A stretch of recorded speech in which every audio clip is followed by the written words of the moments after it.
lost mine in the sand.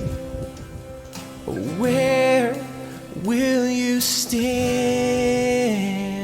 Well, here you have it. The two of us, both of us in Israel. And I'm sitting here, Hanok, in a place you know about, a little, kind of like the tiniest little courtyard in all of Jerusalem, but It is. pretty amazing place right here on Chabad Street. That's Uh, great. Wonderful hostess. If anybody's ever in the area and needs a place to stay, wants to be in the old city, please email me. Margit is a wonderful host. Haven't seen her yet. I guess she's still around, but it's a great place, and I've been out running around. We've got video on Facebook, YouTube, on Rumble, on yeah, all wherever it is. I don't know. It's being put up there somewhere, and I just put some pictures up today. Those are just going on Facebook. I've got some video that will be uploaded as soon as we're off of this today. My morning in Jerusalem, which I think I told Kathy I think I'll title this one Mike's rambling while he's walking. Sounds good. Sounds good. I've seen the posts as you're putting it up, and I had no idea that I knew people that could get so excited about seeing the inside of a small Israeli grocery. I mean, Yeah, I had no idea. with a big No bottle idea. of water. Yeah. Yeah. Yeah. As I told you, I just said this in in the video I just did. I really need to get to learn my pastries better. The first, I got two this morning. One was kind of a cream cheese, which those are delicious. The other one, I second, which I figured I should have eaten first. It was mashed potato. I won't be getting that one again. Yeah. Yeah. Uh, So I'll give you a quick course on that next time I okay. see you. Don't Okay, worry. you do that. You That's do really that. quick. So, hey, I have no real idea what's going on. I know that I saw that they're fighting in Gaza. You wouldn't know Yeah. it here in the old city, but there is a No. lot of fighting going on, and a Sure. lot of uh, moving of the chess pieces, I guess. So, give us the update. Okay, well, the first thing is, and that's a really crucial point, despite the fact that people who know us and listen to us know that it's not dangerous to be in Israel. Exactly. I'm not talking about being in Rafiah. I'm not talking about being in Gaza City, nor am I talking about southern Lebanon. Yeah. Israel is fine. I don't know what it is that I can say that will get through to people, but Israel is absolutely fine. Okay, let's start with some good news and then we'll go into the world events. So, just a few days ago, we had Purim. Now, Purim or Purim, as most of our listeners are probably used to hearing it pronounced, was very interesting this year because Purim came out Thursday night. Thursday was Tanit Esther, the Fast of Esther. Thursday night is Purim until Friday late afternoon before Shabbat starts. Then we have a custom that any city that was walled in at the time of Yehoshua, Joshua, celebrates Purim a second day. The only Okay. city that we have that it fits in that category is Jerusalem. Hmm. But we had Purim Mishulash, a third day of Purim, because the second day was Shabbat, and we do not observe Shabbat. So here, this is something I want to explain to people because people were telling me about all these big Purim carnivals and parties and events they had in their Messianic or Hebrew roots congregations. Those things do not occur in the Jewish world on Shabbat. Hmm. So we don't have that. So what happened was Saturday night through Sunday is Purim in Jerusalem. Now, the next time this comes out date-wise with the Friday Shabbat is in 20 years. So I went into Jerusalem. Now, even though massive street parties, massive drinking, loud music, people dancing, and sort it isn't exactly my social milieu, Yeah, that's but not Mr. Honok's neighborhood. I got to tell you, it was fabulous to see the excitement, the energy, the unity. of a society that has really been under the nutcracker of pressure. Hmm. So that was a really wonderful thing. A guy in a full clown costume with the nose and the makeup and the hair and everything comes over to me and he's talking to me and I literally can't hear him. I mean, I see lips going. So he shows me he's asking if I want to put on tefillin. So I explained to him that I already did for Shacharit for the morning service. He pats me on the back like, like I'm a champion. I mean, just it was a really good feeling. Now, since we've already had our quota, and of course, the really good feeling is here's Mike in Israel yet again. It's fabulous. And now And let's I go mean, on. what better way to observe, our time together is start out at a barbecue restaurant with Charlie Daniels, The Devil Went Down to Georgia playing in the background. Yeah, as you heard, I did complain to the waitress about the music. Since And we're she, trying to explain to her the difference between country and Southern, and she's like, I don't know, yeah, but I like the music. she's Israeli, so yeah. Well, anyway, okay, so let's get on with the news. Um,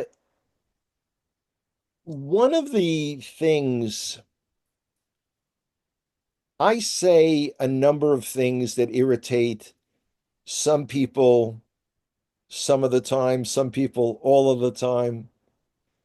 But rarely do people ever ask me not to talk about something, of which, in all honesty, between you, me, and all of our listeners, there's no way on earth that I would listen to that. But people did kind of hint on this last trip, which, believe it or not, I'm back less than a month. And within a week, I'll have my dates booked for the next trip. Um, People asked me, or the way it was phrased was, you don't have to speak about Netanyahu in your presentation. And I said, kind of as gently as I could, how is it that you want me to talk about the situation in Israel and not talk about the leadership of our government? Mhm. So people think I'm harsh about that. So I want to give you the latest poll because people are writing me saying, I thought the whole country was interested in going back to active war, or I thought that was over. So let me tell you something. The Israel Democracy Institute, within the last 8 days or so, came out with a poll. So this is not five guys standing on a corner of Ben Yehuda Street, stopping every third person. So this is real. And they found that 87% of Israelis polled stated unequivocally that Netanyahu had to accept responsibility for the failures of October 7th and beyond. Mhm. 87%. You couldn't get 87% of Israelis to agree upon which falafel shop is better. Oh, not Okay? even close. Yeah. Okay. 73% stated that Netanyahu has to either immediately resign or the moment the war is over, resign. So and so today when I'm looking on Facebook and I see all these comments, not from Israelis, of course, of go Bibi, let's crush Hamas. It's all nonsense. Now, I'm going to tie in something that I explained, and I don't recall if it was the last week or the week before, when I explained that Netanyahu was trying to balance his coalition to be able to pass a budget by the end of this month, Hmm. March 31st. So, how does he do that? He begins attacking Hamas, and gets Otzma Yehudit, that's Itamar Ben Gvir's party, back in the government, back in the coalition. So he has a stronger stance to pass his budget, which, by the way, will exempt the majority of Haredim ultra Orthodox from serving. This Okay. is okay. Now understand something. Until these airstrikes, and again, we have not put more troops back in Gaza. Until the airstrikes, we were not accomplishing any of the stated goals of this war. We were not militarily defeating Hamas, who our intelligence sources tell us is back up to 25,000 armed terrorists. The other splinter organization, what's called Palestinian Islamic Jihad, is up to 5,000 terrorists with weapons. We have not defeated Hamas politically. We have not gotten the hostages back, not even the bodies. Yeah. We have accomplished little to nothing recently. And it's a real problem. It's a real problem. And then he fires the head of the Shin Bet, our internal security services. Shin Bet, or in Hebrew, Shabak, is the equivalent in the US of the FBI.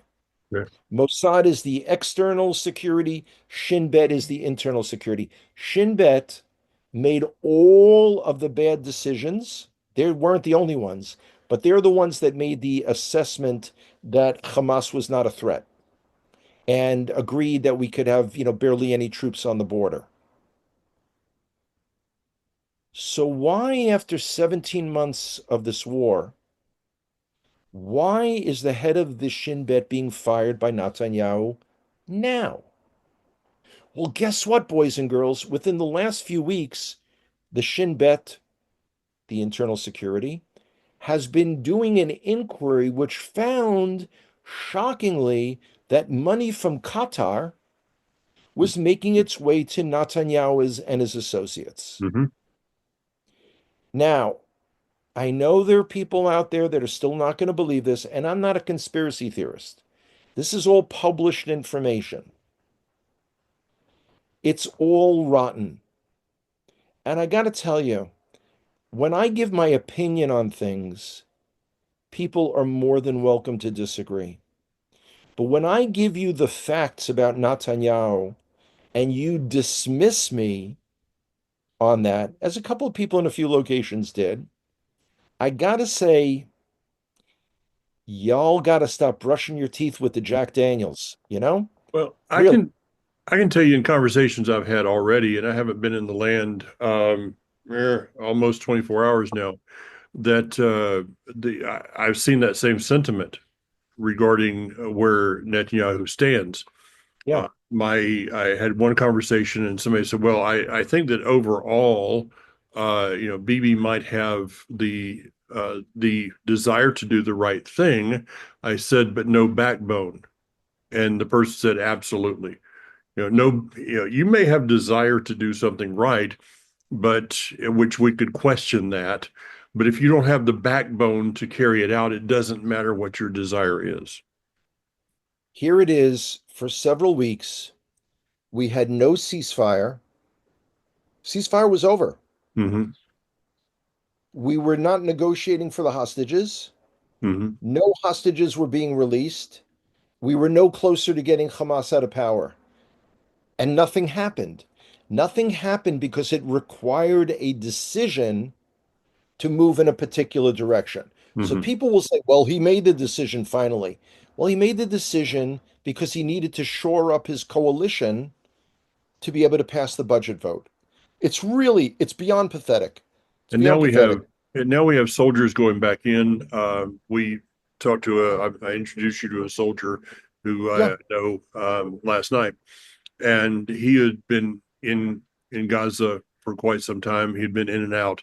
Is now going back in to his job title. I won't give any Yeah. ideas of who that is or where or what, but he's going to be called up. So this thing just continues on. And to say that, yes, Netanyahu has sat there with even President Trump, stating what the desire of this war is, and nothing has been done. I'm kind of sensing a bit of a frustration. And again, I've only been here less than 24 hours. So I am sensing a bit of a frustration of, how long can we deal with this? Why are we still dealing with this?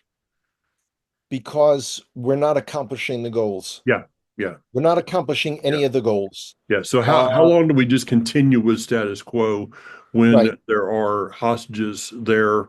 Once we saw the red alert last night, Yeah. uh, missile coming in from, I believe it was Yemen. Yemen. I Yep. saw this morning a terrorist infiltration into, I can't remember where it was, but it's just the whole cycle begins again. So what It's is the end? I don't know. and you know what? And this isn't to cut Netanyahu any slack, but I'm so tired of hearing pronouncements. Again, it's almost exactly 2 months since Trump has been inaugurated president of the United States of America, and he threatened Hamas that if by the time he's inaugurated, which was almost 2 months ago, the hostages. Now, did he mean only the American hostages? Yeah. Did he mean all the hostages? There are people, debating this, but nothing is being done. Well, And what the I problem, the go problem ahead. at our end, though, is we can't count on America to set the agenda. It's for us. Hmm. Now, whether the American government supports us or not is a separate issue, but it's up to Israel. This is Israel's war. And I mean, this is where I've been kind of keeping my ears open to what is the sentiment toward America, because Trump was in his last presidency and as number 45 was really was given this Cyrus kind of thing. I don't see that yet. I don't see the Israeli sentiment of let's exalt Trump at this point in time. People are No, tired. nothing negative about him either. It's a sense of he's not a player right now. Hmm. We are dealing with a situation of we've been at war for almost a year and a half, and you got to, people who have lost relatives, soldiers fighting. So the soldiers didn't die to free the hostages because there are still hostages there. World opinion is, it's interesting. The Red Cross wrings their hands at the thought of a Gazan being injured, but has never visited our Yeah. hostages. Has never, I mean, it is an astounding thing.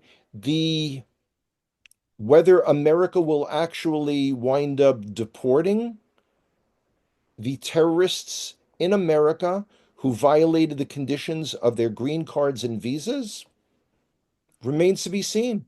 I It's know. all it's a ball of confusion. And meanwhile, I was just just before we got on, I was in a planning meeting for a tour that I'm doing at the end of April. A group tour coming, and I'm still struggling with understanding why there aren't more groups coming. Hmm. I mean, United is back. Delta's coming back, from an American perspective. And even now, look, you were able to fly, able to fly, Air France, people fly, Lufthansa. It's And not just LA. for our listeners, I'm actually having meetings while I'm here regarding the tours because some people, I said something about, the hotels have up till this point been filled with those that were displaced from Gaza. And Yeah. someone said, well, they've all moved back, they're not anymore. And another person in the room said, yeah, they are. So, it still is so fluid here and trying to get this thing going back again. I want to say I was talking with a mutual friend this morning who has struggled for quite some time. They actually own a a store here in this area. I'm trying to communicate very very generic terms here, But they said to me, they said, I'm taking my wife to the Dead Sea. Said, I'm just worn out after all this time. Landlords after him, and everybody's after it. Said, I've just got to go away. I've got to just get disconnected from this thing for a while. Yeah. And so for those that sent funds to help out in with people's lives here, I want to say thank you because, well, we're buying him and his wife dinner tonight. But Oh, little things like that that we can do just to support the people that are here. that's sweet. Yeah, because it's just been this uh, is all I would like to say this like the Intifada, the Oslo War between 2000 2004, but Hanok is different. It's got a different Very different. feeling. I think Very different. mainly because in those days you had, people and things and buses and restaurants blowing up, and it actually was like there was the people were more connected with the actual activity of what was going on in that day, whereas now it's like, well, it's in Gaza, and what do I do? How do I help this? And maybe a little bit of a feeling of how do I help in that? Even here in the land, it's over there. I can't get hands on as much as it was here, and I don't really know what I'm saying there, but Well, it's a different yeah, feeling. because we're talking about less than a 2 hour drive. Yeah. I mean, for to go from where you are sitting right now to Gaza is not much longer than going from Franklin to Greenville, South Carolina. Yeah. Pretty much. Yeah. You Been know, there. hour and a quarter, hour and a half, whatever it might Yeah. be. And Anyway, that's with incredible just, traffic. yeah, so it's intriguing to me, in the same way that, I mentioned when I saw you at the airport yesterday. Um, I would have expected within the Jewish community worldwide, I would have expected if I would have been 19, 20, 21 years old and not yet in Israel, I would have picked up where I was. I wouldn't have been in Columbia University. I never would have gotten in. My parents couldn't have afforded it, even if I did. But I would have quit school. I would have come to Israel. I would have come on Aliyah. I would have joined the army, and I'd be serving somewhere. I'm looking around the world, and it's great that Jews are coming and volunteering. It's, and again, I'm talking specifically about the Jewish community, but they have the option to live here. They have it, and again, it was reinforced in reading Megillat Esther, the scroll of Esther.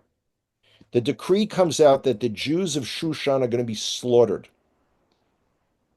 And the Megillah says the city of Shushan, so it's not just the Jews, the city of Shushan was perplexed. Mhm. It didn't say they were petrified, didn't say they were terrified, didn't say they were stunned into inaction, paralyzed.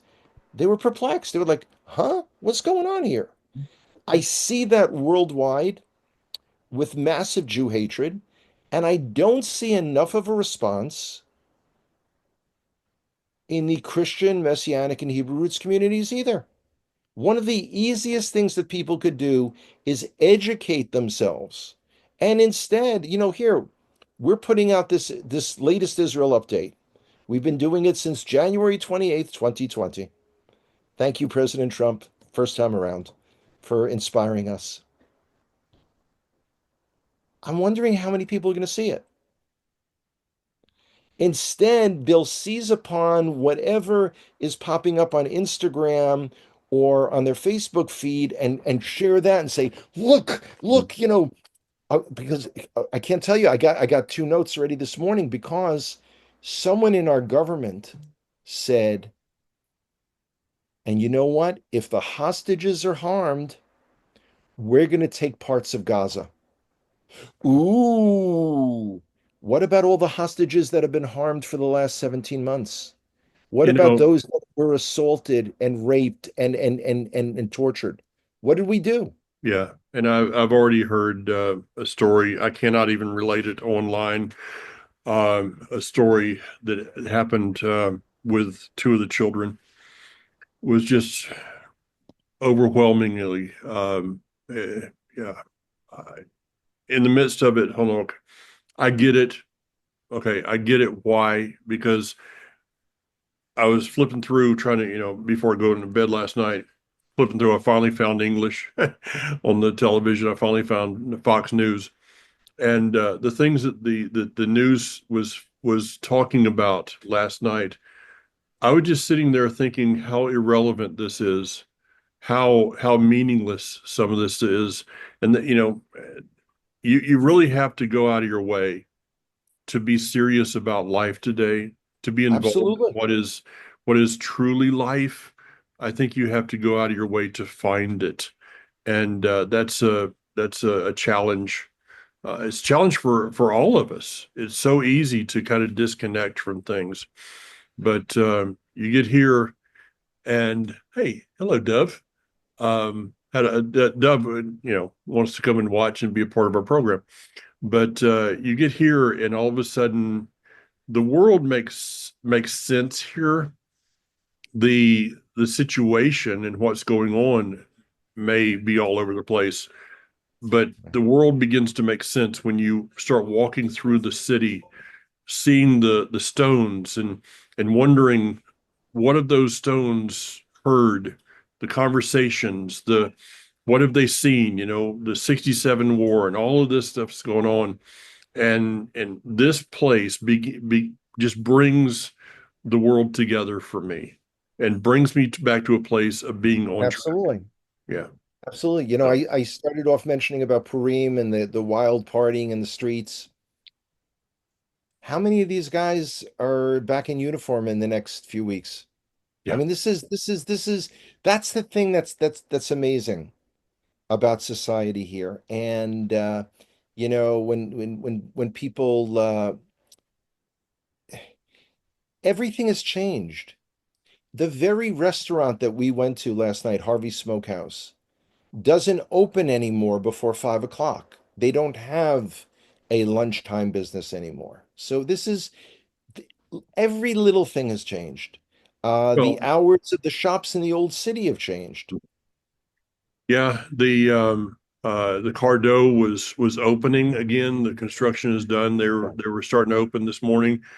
The most of the shops, most of the stores that are there are not even open yet. I don't know if they will.